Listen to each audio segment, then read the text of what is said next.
In this guide, I'm going to show you guys how to enter a promo code on SHEIN. Let's get started. First, launch your SHEIN app. You'll be directed to the shop page.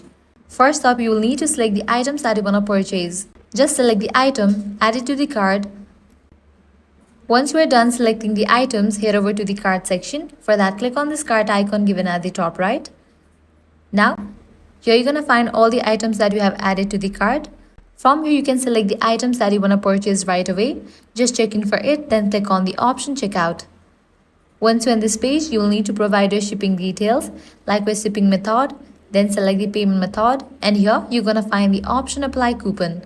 You will need to click on it, and over here you will need to type in your promo code.